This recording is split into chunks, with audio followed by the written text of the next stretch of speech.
이번에는 IT 트렌드를 소개해드리는 IT 체크리스트 시간입니다. IT 칼럼니스트 이효은 씨 나와 계십니다. 안녕하세요. 안녕하세요. 네, 오늘은 어떤 IT 트렌드에 대해서 말씀해 주실 건가요? 예, 지금 스페인 바르셀로나에선 세계 네. 최대의 모바일 전시회인 모바일 월드 콩그레스 2018이 열리고 있습니다. 네. 지난 26일부터 시작을 했는데요. 오늘은 이 전시회에서 어떤 스마트폰이 출시될 것인지에 대해서 한번 좀 간략하게 정리를 해볼까 합니다. 네, 그럼 우선 이 MWC에 대해서 잠깐 살펴보고 가죠. 이 전시회가 세계 최대 3대 IT 전시회 아닌가요? 네, 맞습니다. 보통 이제 연초에 열리는 CES와 MWC 그리고 가을에 열리는 이파를 그 세계 3대 IT 전시회로 꼽는데요. 이 중에서도 이 스페인 바르셀로나에서 열리는 MWC는 휴대전화 기술에 초점을 맞춘 전시회이기 때문에요. 이 글로벌 ICT 핵심 기술을 한눈에 볼 수 있다라고 알려져 있습니다.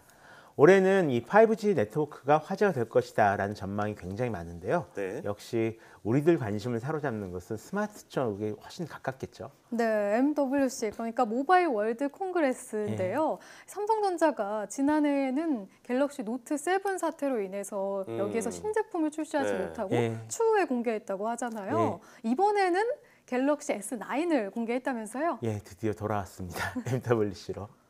이번에는 이제 S9과 S9 플러스 두 가지 모델로 작년과 똑같이 내놨는데요. 네. 일단은 S9 플러스 같은 경우는 6GB 램에 256GB 저장 공간을 가진 이런 최상위 모델로 일단 내놨습니다. 이전 제품과 외형적으로는 솔직히 변화가 거의 없다라고 생각하시면 될 것 같습니다. 네. 가장 큰 변화가 저 뒷면 지문 센서 위치가 카메라 렌즈 옆이 아니라 밑으로 내려갔다는 건데요. 정말 좋은 변화인 것 같아요. 저희가 예전에 한발 늦은 리뷰 시간에서도 너무 센서 위치가 높다 이런 얘기를 한 적이 있는데 카메라에 너무 붙어 있다 해서 네, 맞아요. 좀 많이 붙었죠. 네. 피드백을 자신들은 잘 받아들인다라고 얘기를 하더라고요. 네, 그런 것 같습니다. 그럼 또 어떤 점이 달라졌나요? 하지만 가장 크게 달라진 점은 역시 카메라 기능이 좋아진 것이다라고 할 수 있을 것 같습니다. 네. 이제 갤럭시 S9 플러스는 갤럭시 노트 8처럼 듀얼 카메라를 탑재한 것이 특징인데요. 네. 또 이를 통해서 조리개 조절이 좀 두 가지에서 왔다 갔다 가능하다라고 합니다. 그리고 슈퍼 슬로우 샷을 이제 찍을 수 있다라고 하는데요. 슬로우 모션 말씀하시는 그러니까 이게 따지면 한 2초 정도가 되는 분량의 영상을 1분 정도로 늘려서 볼 수 있게 만들어주는 그런 겁니다. 그래서 굉장히 재밌는 모습을 발표회 당일도 좀 보여줬었고요. 그밖에 유저 인터페이스가 좀 비즈니스에 맞게 강화된 그런 부분들이 있었고, 다음에 이거는 그 현장에서 발표됐던 내용은 아닌데요. 모니터에 연결해서 이제 PC처럼 쓸 수 있게 해주는 덱스라는 이 보조 액세서리가 있습니다. 이 액세서리가 좀 더 개선된 것을 확인할 수가 있었습니다. 사실 이제 작년에는 삼성전자의 S 시리즈의 판매가 좀 저조했다는 이야기가 있었는데 올해는 좀 어떨까요? 좀 달라질까요? 확실하게 얘기는 좀 어렵습니다. 일부에서는 이제 갤럭시 S7의 바꿈가게 많이 팔릴 거다라는 전망도 내놨는데요. 일단 이 스마트폰 교체 주기가 굉장히 길어진 데다가 중국이나 인도 같은 신흥 시장에서 좀 굉장히 고전하고 있는 상황이어서요. 게다가 아시겠지만 이번에 선보인 새로운 기능들은 이미 다른 폰들이 다 있는 이런 기능들을 좀 강화한 정도에 불과하기 때문에 이제 상향 평준화가 돼서요. 소비자들이 어떤 반응을 보일지 좀 궁금합니다. 저는 한 4천만 대 이하? 이 4천만 대가 갤럭시 S 시리즈의 성패를 좌우한 기준이거든요. 저번에 갤럭시 S8 같은 경우는 3,600에서 700만 대 정도 팔렸다라고 하는데 이번에도 그거랑 비슷하지 않을까라고 좀 조심스럽게 생각을 해봅니다. 네, 하지만 또 갤럭시 S9을 빼면 눈에 띄는 스마트폰이 없다 이런 얘기도 있던데요. 실은 이 화웨이와 LG 같은 경우가 이제 뭐 3위, 4위 이렇게 됐는데요. 이들이 지금 대표 스마트폰 신기종을 발표하지 않으면서 그런 전망이 나오기도 했습니다. 그래서 뭐 개인적으로 꼭 그렇게만 볼 수는 없을 것 같습니다라고 말씀을 드리고 싶은데요. 그렇지가 못합니다. 그렇군요. 이유가 뭐죠? 제품을 내놓지 못해서. 일단 화웨이 같은 경우는 기대를 모았던 플래그십 스마트폰 P20이라고 있거든요. 이 제품을 발표하지 않기로 했습니다. 대신 미디어패드 M5랑 태블릿 PC 그리고 메이트북 X라는 X 프로라는 노트북을 좀 발표를 했는데요. 사실 그 지난 CES 2018 때 야심차게 미국 시장 진출을 선언했다가 미국 정부 압력으로 이동통신사를 통한 판매가 완전 막혀버렸어요. 그러니까 미국한테 퇴짜를 맞았죠. 그런 상황이어서 그 후유증이 아닌가 싶은데요. 대신 이 매년 MWC에서 신제품을 소개했던 LG 같은 경우도 이번엔 기존 출시했던 V30의 좀 인공지능 기능을 강화한 V30 30S 신Q를 선보이긴 했는데 이 카메라를 선택하면 이제 딱 보시면 이 Q렌즈랑 AI 카메라 렌즈 두 가지 모두를 이제 쓸 수가 있게 된 제품입니다. 네. 그래서 네. 뭐 사물을 비추면은 인공지능이 알아서 이 장면을 인식해서 아 이건 풍경이다, 이건 인물이다, 뭐 이걸 인식해서 최적의 촬영 모드를 찾아준다라고 하고요. 네, 네. 지금 꽃을 인식해서 최적의 촬영 모드로 찍고 있는 거죠. Q렌즈 같은 경우는 이제 사진을 찍힌 대상이 어떤 것인지 알려주는, 그러니까 빅스비에서 한번 봤던 이제 그런 기능인데요. 그밖에 뭐 보호편 카메라 시리즈인 K10과 K8도 함께 선보였다라고 합니다. 작년에는 삼성전자가 약간 좀 비껴나가는 모습을 보여주더니 이번에는 다른 기업들이 그런 모습을 보여주고 있네요. 예, 그렇습니다. 그 작년에 삼성이 스마트폰 대신에 이 태블릿 PC랑 노트북을 선보였거든요. 근데 이번에 화웨이 같은 경우가 딱 그 정반대 있습니다. 네. 이번에는 스마트폰은 3월 27일 파리에서 열리는 행사에서 선보이기로 따로 이제 공개하기로 했는데요.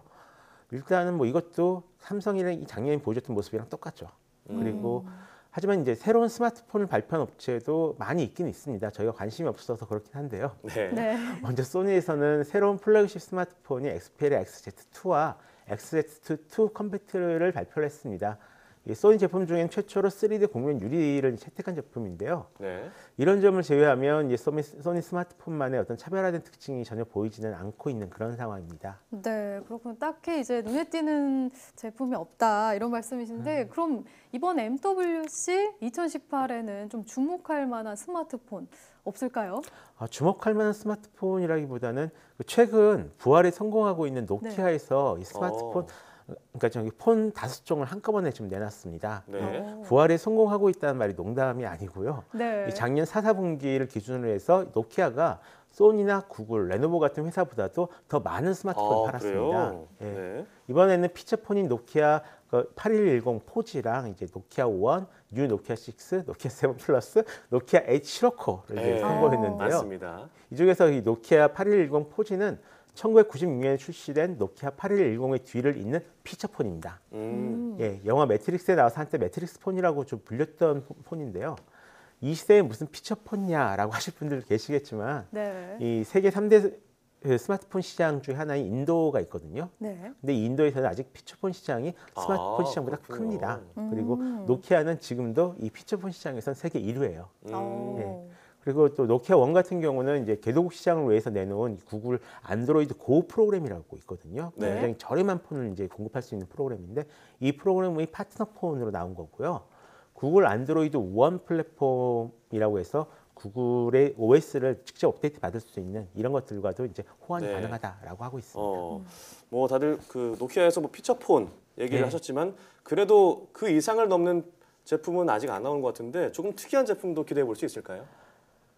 근데 이게 그나마 조금 특이한 폰들은 뭐 예를 들어 뭐 네. 지문 센서를 찍는다던가 뭐 이런 아니면 두 가지 화면이 있던 이런 폰들은 주로 지난 CES 2018에서 이미 다 좀 선을 공개가 보인 것 됐군요. 같습니다. 네. 근데 이번에 MWC에서 신제품을 내놓지 않았던 에이수스 같은 경우가 이번에 젠폰 5, 5 라이트, 5 맥스를 이제 오늘 저녁에 발표할 예정인데요. 한국 시간으로 그러니까 28일 오전 3시 30분 정도에 이 발표를 보실 수가 있습니다. 근데 재밌는 게 이 중 제품 젠폰 5는 아이폰 X처럼 이게 그 제품인가요? 예. 비슷한데요, 아이폰. 그 노치 디자인, 저 탈모 디자인을 네. 갖다가 그대로 갖고 온 그런 풀스크린 스마트폰입니다. 그러니까 또 하나 지금 재밌는 것은 에이수스에서 이미 2014년에 젠폰 5라는 이름을 가진 폰을 이미 발표를 한 적이 있었거든요. 네. 그러니까 같은 이름을 가진 스마트폰을 두 번이나 내놓는 경우는 저도 태어나서 좀 처음 보는 상황이라 가지고요. 그 5 숫자까지 똑같은가요? 젠폰 5 이번에도 젠폰 5 이런데요. 조금이라도 지금 이름을 뒤틀지 않을까 싶긴 한데요. 그러게요. 네. 그냥 나올 가능성도 있습니다. 네, 정말 같은 이름으로 출시가 될지 좀 기다려 봐야겠네요. 그러면 이렇게 MWC 2018을 보다 보면요. 앞으로 좀 스마트폰 시장이 어떻게 될지, 올해 스마트폰 시장이 좀 어떻게 될지 좀 예측이 가능하지 않을까 궁금한데요. 어떻게 보세요? 사실 이게 굉장히 큰 문제인 게요. 어떻게 뭐 차별화를 했는가 아니면 뭐 혁신이 없다. 이런 것은 솔직히 이제 더 이상 문제가 되지 않는 한계에 이제 들어섰거든요. 어차피 이제 가질 사람들은 다 가지고 있고요. 네. 이 사람들이 이 스마트폰을 바꿀 때 과연 새로운 스마트폰을 바꿀 만한 가치가 있을 것인가가 이제 훨씬 더 중요한 문제가 되고 있는 세상인데요. 그렇게 봤을 때 지금 같은 흐름은 좀 분명히 문제가 있습니다. 올해도 작년처럼 그 시장이 좀 많이 줄어들 가능성이 높다라는 게 괜히 나온 말은 아닌 것 같고요. 이제 그 폰이 그 폰처럼 이 폰이 이 폰처럼 느껴지는 시대가 이제 되고 말아버린 거죠. 네, 저도 맞아요. 가장 뭐 가성비 좋은 폰을 사려면 어떤 걸 사야 되냐라고 이제 네. 사람들이 질문하시면 그냥 1년이 지난 플래그십 스마트폰을 사시는 게 제일 좋습니다. 가격도 내려가고. 예, 저 가격이 한 절반 정도로 내려가거든요. 네. 게다가 이제 내년이면 이 5G를 쓸 수 있는 스마트폰이 본격적으로 나오기 시작할 예정입니다. 네. 그러니까 이 5G를 그러니까 올해 같은 경우는 이 5G를 지원하는 스마트폰을 아직 구입할 수가 없는 상황이기 때문에 꼭 필요하지 않으면 좀 기다려보는 것도 나쁘지 않다라고 얘기를 하고 있는 그런 상황입니다. 네, 네. 저 같은 경우에도 지금 스마트폰을 쓴 지 한 1년 정도 넘었거든요. 예. 그래서 새로운 스마트폰이 나올 때마다 좀 눈여겨보고 있는데 이번 MWC 행사를 통해서 어떤 스마트폰이 좀 인기가 있는지 지켜보도록 하겠습니다. 네, 지금까지 IT 칼럼니스트 이호은 씨와 함께했습니다. 오늘 말씀 고맙습니다. 고맙습니다.